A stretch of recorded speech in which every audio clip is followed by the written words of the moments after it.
오늘은 말씀을 따르는 삶 3강, 주제는 치유입니다. 제가 잠깐 제 얘기를 하고 시작하겠습니다. 저는 한 15살, 한 중학교 2학년인가부터 편두통을 앓았었어요. 근데 이제 한 해 한 해 심해져가지고 나중에 대학생이 됐을 때는 거의 매일 두통약을 먹어야만 했을 정도로 심해지게 되었었습니다. 그리고 이제 두통약을 먹으면 의뢰 저는 어떻게 생각했냐면 두통약을 이제 너무 아플 때만 먹었어요. 내성이 생길까봐. 근데 그리고도 이제 먹고 안 아파져서 이렇게 자고 그러면 다음날 아침에 일어나면 또 아프겠지. 그러니까 그 약효가 있는 동안 안 아픈 거지 뭐 이렇게 체념을 했다기보다는 약간 적응을 한 그런 상태이긴 했습니다. 그리고 제가 25살 대학교 4학년 때 저는 계획이 없었는데 하나님의 계획대로 부족한 저를 목사로 불러주셨고요. 한 28살쯤인가 제가 이제 벌써 그러니까 한 13, 14년을 편두통과 함께 산 거예요. 그 당시로선 인생의 절반을 편두통과 산 거죠. 머리도 너무 아프고 그러다가 내가 한번 믿음으로 낫기를 기도해 볼까 이런 계기가 있었습니다. 한 두 가지 이유가 있었던 것 같아요. 첫째는 나중에 어쨌든 목사가 되면은 성도님들을 위해서 내가 우리 성도님 암도 낫게 해주시고 또 하나님께서 꼭 고쳐주시고 이런 기도를 할 텐데 그거에 도움이 되지 않을까. 내가 나를 치유해 주시는 하나님도 못 믿는데 낫기를 위해서 기도할 수 있을까? 또 이런 마음이 있었고요. 또 하나님께 간구할 때는 때로는 유치한 이유도 좋습니다. 하나님은 나의 친구가 되시니까요. 그래서 하나님께 나중에 설교 열심히 쓸게요. 연구도 열심히 하고 게으르지 않은 목회자가 될게요. 근데 하나님 열심히 연구하려면 머리가 안 아파야 되지 않을까요? 이러한 하나님 앞에서 어린아이 같은 믿음도 있었던 것 같습니다. 그래서 작전 기도를 시작했습니다. 아주 오래 기도했던 건 아니고 그래도 하루에 2, 30분은 매일 기도했던 것 같고요. 기도하고 한 2달 정도 지났습니다. 그래서 왜냐하면 이제 편두통이 딱히 뭐 이렇게 병원의 치료로 병원 치료를 받기까지도 약간 애매한 병이고 또 치료를 받는다고 이렇게 나으라는 보장이 이렇게 딱히 없는 이렇게 의학적으로도 막 이렇게 명확하게 규명되거나 치료가 방법이 있는 그런 상태가 아니었어가지고 또 이렇게 간절히 기도를 했었는데요. 한 2달을 기도했을 때 특별한 기적이 있었던 건 아니었고요. 어느 날 아침에도 기도를 하는 중에 또 기도를 마치고 생각했을 때 하나님께서 마음 가운데 깊은 확신을 주셔서 나는 오늘부터 편두통으로 인해서 더 이상 고통받지 않을 거야 라는 마음을 가졌습니다. 제가 그 마음을 갖고도 이런 마음이 나한테 어떻게 들었지? 하면서 놀랐는데 그 뒤로 편두통은 없어졌습니다. 그 뒤로 편두통은 없어졌었고 하나님이 믿음으로 기도할 때 들어주시는구나. 또 목사로 살아야 되는 건 맞나 보다. 네. 믿음으로 기도하라고 하시나 보다 이렇게 생각했던 기억이 납니다. 오늘의 주제는 치유입니다. 오늘 주제랑 관련이 있어서 제 얘기로 시작을 해봤고요. 먼저는 치유의 사전적 뜻입니다. 치유라는 단어를 사전에서 찾으면 치료하여 병을 낫게 함 이렇게 되어 있고요. 또 치료를 찾으면 병이나 상처 따위를 잘 다스려 낫게 함 우리가 흔하게 알고 있는 뜻입니다. 근데 이 치유에 대해서 우리가 성경적으로 묵상할 때 하나님의 말씀을 배울 때 한번 일반적 치유와 하나님의 치유를 완전히 분리하면 더 이해하기가 쉬워집니다. 한번 따라해 보실까요? 일반적 치유, 일반적 치유, 하나님의 치유, 하나님의 치유. 이렇게 나눠볼 수 있습니다. 일반적 치유란 하나님께서는 의사, 약, 병원 등을 사용하셔서 치유하신다. 일반적인 은혜라고도 할 수 있습니다. 심지어 나를 치료해주는 의사가 신실한 크리스찬이면 더 좋겠죠. 그래서 내가 환자를 위해서 최선을 다해서 의술을 펼치지만 또 하나님께서 은혜 주시기를 기도하는 의사가 있을 거예요. 또 때로는 또 이렇게 같은 기독교인이라고 또 더 기도해 주시고 더 이렇게 사랑으로도 대해 주시고 이런 의사 선생님이 있을 수도 있을 것입니다. 그러나 어쨌든 우리가 의술을 통해서, 약을 통해서 치유를 받을 때는 하나님께서 일반적인 은혜를 주신 거구나, 일반적인 치유를 해주신 거구나 라고 생각하시면 되겠습니다. 이런 질문을 하실 수 있죠. 일반적인 치유는 하나님께 속한 것이 아닌가요? 하나님께 속한 것입니다. 왜냐하면 하나님께서 온 세상을 창조하셨기 때문입니다. 하지만 그래도 그 의술을 펼치는 주체는 모든 게 하나님께 속한 것이지만, 일반적인 은혜도, 우리가 일반 계시라는 말 들어보셨나요? 세상 자연 만물을 보고도 하나님의 영광을 볼 수 있다고도 하잖아요. 그런 것처럼 일반적인 은혜인데 이 의술을 펼치는 주체는 사람이긴 합니다. 사람이 의학을 연구하고 또 하나님이 창조하신 세상을 잘 연구하고 발견해서 또 약을 만들고 더 좋은 의술을 만들어가는 것이죠. 그럼 하나님의 치유는 무엇일까요? 하나님의 치유는 특별한 은혜라고 할 수 있는데, 하나님께서 직접 하나님의 능력으로 치유하신 것입니다. 그러니까 의술이나 약을 사용하신 게 아니고 하나님께서 특별히 직접 치유하실 때 우리는 하나님의 치유라고 얘기해 볼 수 있겠습니다. 이 하나님의 치유를 얘기할 때 우리에게 큰 도움이 되는 것은 예수님이 치료자셨다는 것입니다. 우리가 예수님을 생각할 때 때때로 예수님께서 이 땅에 계실 때 자신이 메시아, 즉 구원자라는 것을 나타내시고 여러 사역을 하셨는데요. 메시아이심을 나타내시면서 예수님이 그 어떤 일보다 치료를 많이 하셨다는 것을 우리가 잊고는 합니다. 마태복음 11장 5절 말씀입니다. 맹인이 보며 못 걷는 사람이 걸으며 나병한 자가 깨끗함을 받으며 못 듣는 자가 들으며 죽은 자가 살아나며 가난한 자에게 복음이 전파된다 하라.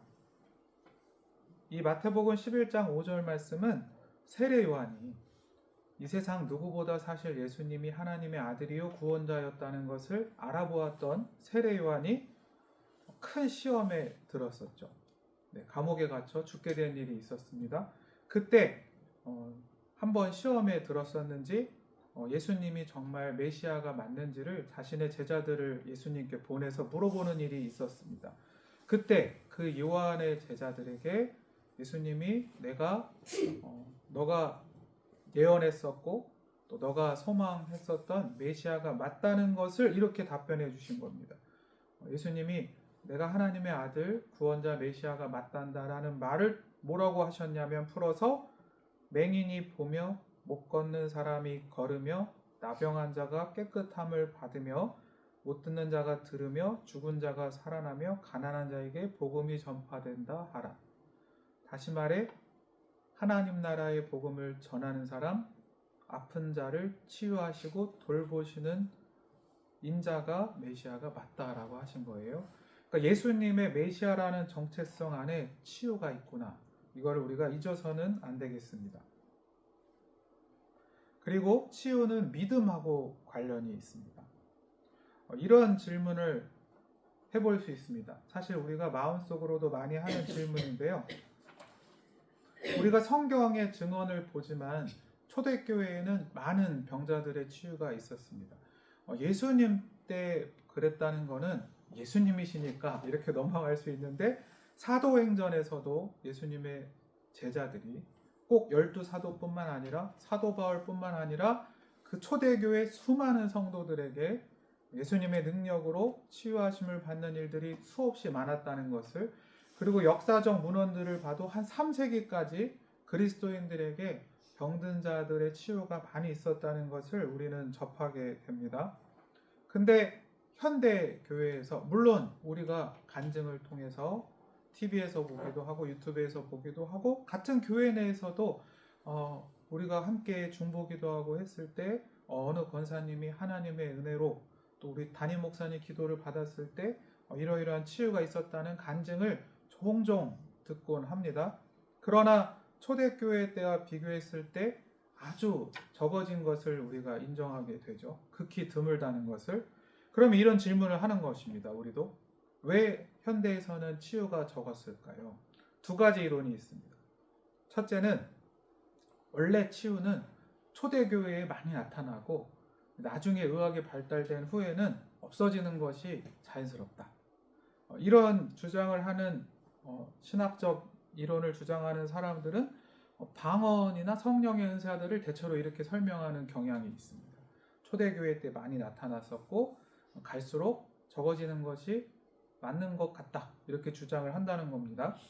근데 다른 이론에서는 뭐라고 얘기하냐면 우리가 초대교인들이 가졌던 순수한 믿음이 없다 라고 얘기를 합니다.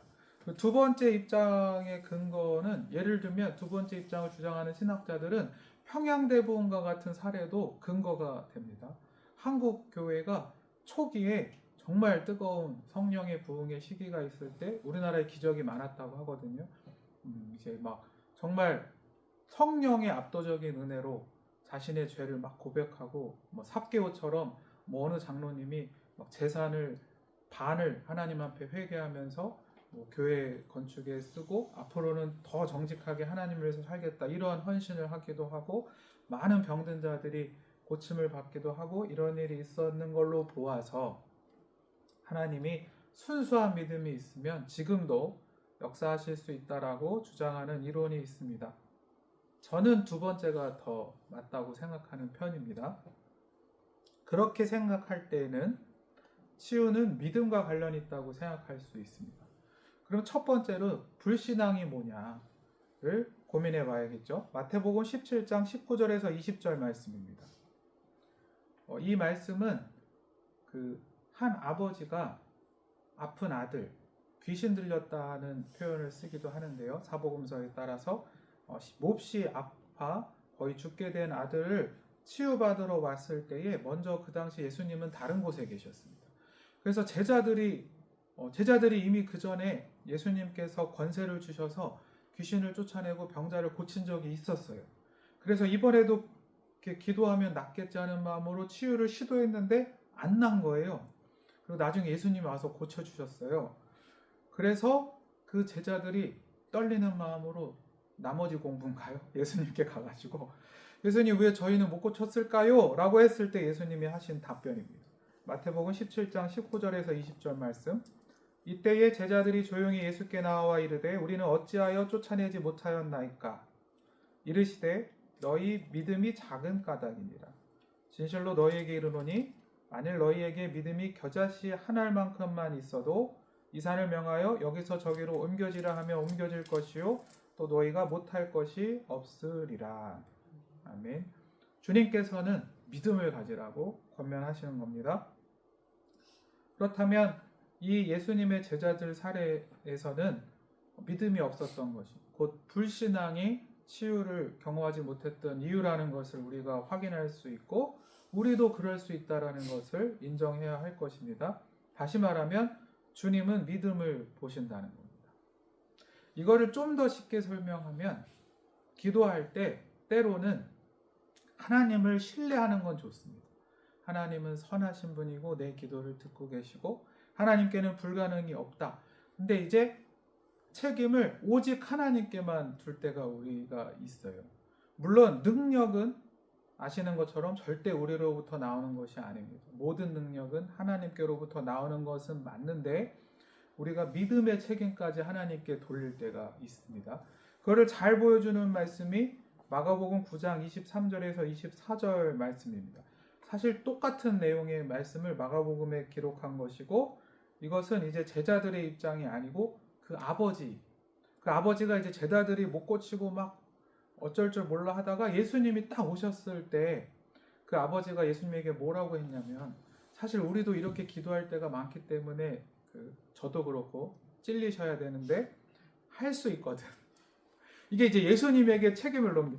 예수님이 제 기도를 들어주신다면 제 죽어가는 아들 좀 이 아버지가 얼마나 간절했겠어요.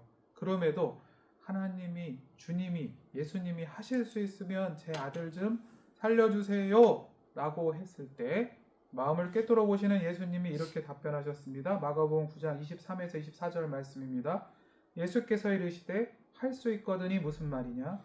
믿는 자에게는 능히 하지 못할 일이 없느니라 하시니. 네. 믿음의 책임이 너에게 있다고 하신 거예요.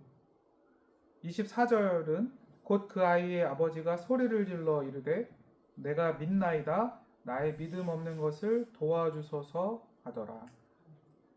이 아버지가 잘한 것은 믿음조차도 나로부터 나오는 것이 아니고 주님께 도와달라고 할 수 있다는 것을 알고 잘 기도했다는 것입니다. 믿음이 도대체 뭘까요? 믿음? 제가 처음에 그 편두통을 위해서 기도했던 얘기를 말씀드렸는데요. 믿음을 쉽게 설명하면 아이같이 단순한 믿음이라고 표현할 수 있겠어요. 저는 또 이렇게 설명할 때도 많이 있어요. 우리에게 정말 하나님이 하신다는 분명한 믿음의 상태는 쉽게 생각하면 우리가 내일 아침에 해가 어느 쪽에서 뜰까요? 동쪽에서 뜨잖아요. 그 동쪽에서 뜬다는 사실을 믿으시죠? 그것처럼 저는 그랬었습니다. 하나님이 이제 나를 편두통으로 고통당하지 않게 하실 거야라는 게 해가 동쪽에서 뜨는 거랑 별 차이가 없었어요. 그런 순수한 마음의 상태가 믿음이라고 생각할 수 있겠는데요. 그 믿음을 내가 만들어낼 수 있을까요? 어렵습니다. 인간으로부터 나오는 성품이라고 보기는 어렵고, 특히 또 우리는 죄인이기도 하기 때문에 제가 한번 큰 부흥회 가서 설교를 들을 때 큰 은혜를 받았던 기억이 있는데, 그때 이제 좋은 부흥회 강사 목사님이 하셨던 말씀 중에 마음 깊이 남아서 제가 종종 언급하는 이야기가 있습니다. 그분이 기도에 대해서 말씀하실 때 한 번쯤 많이 들어보셨을 겁니다. 기도는 언제까지 합니까? 기도는 평강이 올 때까지 하는 것입니다. 라고 하셨어요. 근데 그 평강은 성경 구절에도 있지만 그리스도 예수의 평강이 너희 마음과 생각을 지키시라. 즉 성령님이 우리 마음속에 평강을 주실 때까지 기도하는 거죠. 그리고 그 부흥회 강사 목사님이 도전하시기를 상황이 변하지 않았어도 그 기도를 정말 간절히 붙잡고 믿음으로 기도하는데 그게 한 달 작정 기도가 될 수도 있고 1년 기도가 될 수도 있지만 어느 날 이렇게 내 마음이 편해지는 거 말고요.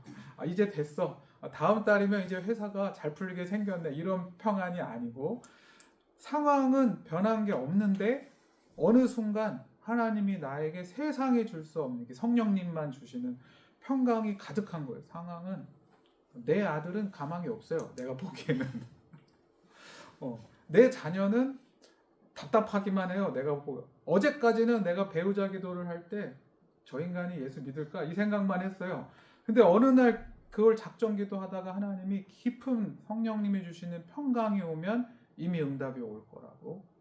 당장 내일은 아니더라도 그리고 꼭 내가 기도한 그대로의 방식은 아니더라도 분명히 하나님이 여러분의 기도를 들으셨고 응답하신다는 것을 경험하게 하실 것이라고 했던 기억이 납니다.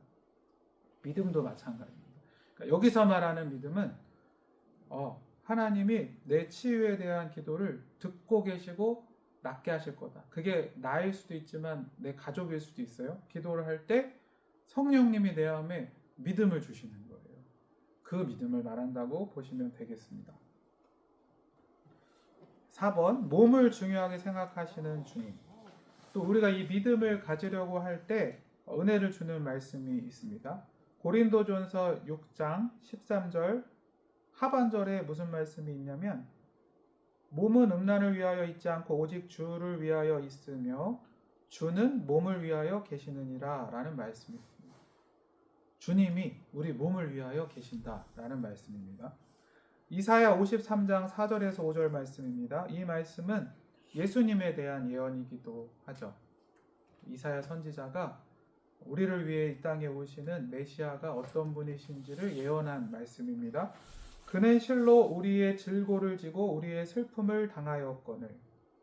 쉬운 말로 하면 앞으로 오실 메시아 그분은 실로 우리의 질병과 고통을 대신 지시는 분입니다. 우리의 슬픔을 대신 당해주는 분입니다. 즉 우리의 몸을 위하여 우리의 몸으로 인생을 살다 겪을 질병이나 고통을 대신하여서 그것을 십자가에 지신 분이 메시아라고 예언한 거예요. 5절 말씀에 그의 찔림은 우리의 허물 때문이요 그가 상함은 우리의 죄악 때문이라 그가 징계를 받음으로 우리는 평화를 누리고 그가 채찍에 맞음으로 우리는 나음을 받았도다. 잘 아시는 말씀입니다. 예수님께서 십자가를 지심은 우리의 죄를 사해 주시기 위해서이고 예수님께서 대신 징계를 받음으로 하나님과 우리가 화해하게 되었습니다.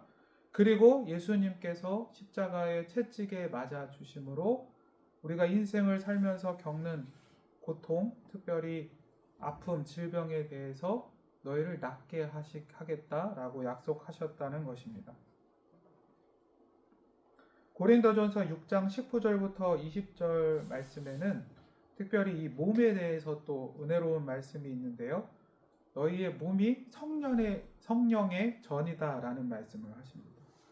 너희 몸은 너희가 하나님께로부터 받은 바 너희 가운데 계신 성령의 전인 줄 알지 못하느냐? 너희는 너희 자신의 것이 아니라. 네. 성령님께서 우리 몸 안에 계시고 그러므로 우리 몸이 성령의 전이라고 말씀을 하세요. 네. 단순히 성령님이 우리 영혼만 지켜주시고 우리 영혼과 함께 하신다라고 하신 게 아니고 우리 몸 안에 거하신다라고 했고 예수님께서도 친히 육신이 되어 이 땅에 오셨고 우리를 대신하여 인생의 여러 가지 고통을 당하셨습니다. 그러므로 우리는 인생 가운데 기도를 할 때 우리 몸으로 겪는 어려움들 여러 가지 어려움이 있겠죠. 물질적인 어려움도 현실적인 어려움이죠. 특히 오늘은 건강의 어려움, 질병의 고통, 가족들 중에 있으실 수도 있습니다. 그것에 대해서도 예수님께서 내가 너희 몸을 위하여서 있다. 그리고 너희들이 몸을 겪을 고통을 내가 십자가에서 대신 겪었다. 그리고 너희 몸 안에 성령님이 거하신다라는 말씀이 우리에게 소망이 되시기를 바랍니다. 결론적으로 치유는 기도와 관련이 있습니다. 우리는 치유를 위하여 기도를 해야 하는데요. 그 치유의 기도를 잘 보여주는 말씀이 야고보서 5장 15절부터 18절까지 말씀입니다. 15절 말씀입니다. 믿음의 기도는 병든 자를 구원하리니 주께서 그를 일으키시리라. 한번 다 같이 믿음으로 제가 읽은 부분을 다시 읽어보실까요? 야고보서 5장 15절 시작. 믿음의 기도는 병든 자를 구원하리니 주께서 그를 일으키시리라. 우리가 믿음으로 기도할 때 주님께서 병든 자를 구원해 주신다, 일으켜 주신다 라고 약속하십니다. 제가 지난 새벽 주간에도 그리고 제 기억으로는 예담원 1강에서도 구원을 뭐라고 설명했냐면 우리가 보통 죄사함을 받고 천국에 가는 것만 북한에서 생각하기 쉬운데 물론 그것이 가장 중요하고 우리에게 영생을 주신 것이 구원이지만 성경 전체가 늘 증언하고 있는 구원은 우리가 이 세상을 살면서 물질로 인하여 가난으로 인하여 질병으로 인하여 또 대적들로 인하여서 여러 고통을 겪을 때 주님께서 구원해 주신다. 건져 주신다. 아까 메시아에 대한 말씀에서도 내가 메시아가 맞는데 너희들의 질병을 고치고 눈먼 자를 보게 하고 앉은 자를 걷게 하는 분이다라고 하셨듯이 우리의 인생 전체를 건지시는 행위를 하나님 말씀은 구원이라고 말하고 있습니다. 그래서 믿음의 기도는 우리가 질병 가운데 있을 때 하나님의 구원을 경험하게 하는 통로가 된다는 것입니다. 16절 말씀은 또 이 믿음의 기도를 강조하면서 서로 기도하여 주는 것, 그거를 네 글자로 뭐라고 하죠? 네, 중보 기도의 중요성을 설명하고 있습니다. 16절 하반절 말씀에 병이 낫기를 위하여 서로 기도하라. 의인의 간구는 역사하는 힘이 큼이니라. 근데 아까 말씀드렸듯이 믿음은 성령님이 우리에게 정말 순수한 믿음을 주실 때 사실 우리에게 그런 치유에 하나님께서 주시는 치유, 아까 일반적 치유도 있지만 하나님께서 우리의 병을 고치시는 그 치유를 경험하게 되는데 그 믿음이 쉽지 않으므로 서로가 서로를 위하여 또 간절히 중보기도 해줄 때 하나님께서 그 기도를 사용하신다라고 말씀하셨고요. 의인의 간구는 역사하는 힘이 크다는 것은 저에게도 도전이 되고 우리 들으시는 한 분 한 분, 또 강의를 영상으로 보시는 한 분 한 분에게도 도전이 되는 말씀인데, 거룩한 삶을 사는 사람, 하나님의 말씀을 따르는 사람, 성령 충만한 사람, 물론 우리는 하나님께서 다 의롭다고 칭해 주셨지만 여기서 의인이란 칭의를 받았을 뿐 아니라 하나님의 말씀에 순종하는 거룩한 사람의 기도에는 능력이 있다. 하나님께서 응답하신다라고 말씀하시는 겁니다.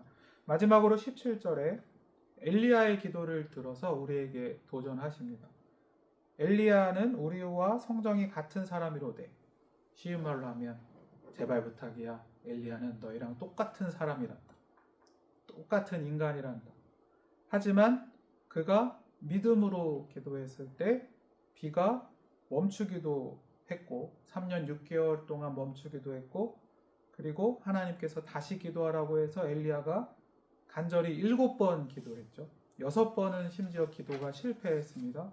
7번을 간절히 하나님 앞에 믿음으로 기도했을 때 다시 비가 내렸다.